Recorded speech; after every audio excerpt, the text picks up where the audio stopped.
36 जिल्हे, 36 बातम्या. News G9 Maharashtra. उत्तर तुमच्या प्रश्नांची.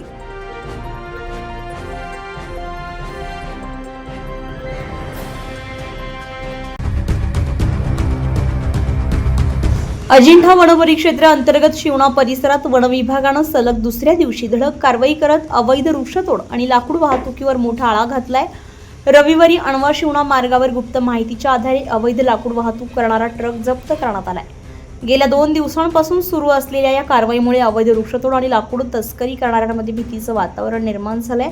वन विभागानं कडक संदेश दिलाय की अशा बेकायदेशीर कृत्यांना कोणतीही मुभा दिली जाणार नाही. ही कारवाई छत्रपती संभाजीनगर येथील उपवनसंरक्षक सुवर्णा माने तसेच सिल्लोडचे सहाय्यक वनसंरक्षक भामरे आणि अजिंठा वनपरिक्षेत्र अधिकारी संतोष दोडके यांच्या मार्गदर्शनाखाली करण्यात आली आहे. शिवणा वनपाल DS सोनार, वनरक्षक दिनेश वाघ आमसरी तसेच वनमजूर मुकेश गुप्ता यांनी संयुक्तरित्या ही मोहीम राबवली आहे. मिळालेल्या माहितीनुसार वन विभागाची टीम अणवा ते शिवणा मार्गावर गस्त घालत असताना शिवणा शिवारात एका संशयित ट्रक MH 41 BX 0263 आढळून आलाय.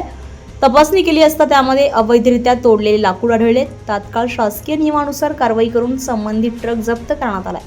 वन विभागाच्या या सातत्यपूर्ण कारवाईमुळे परिसरातील जंगल संवर्धनाला बळ मिळत असून पर्यावरण संरक्षणासाठी ही मोहीम महत्त्वाची ठरते. नागरिकांनीही अवैध वृक्षतोड किंवा वाहतुकीची माहिती त्वरित वन विभागाला देण्याचं आवाहन करण्यात आलंय.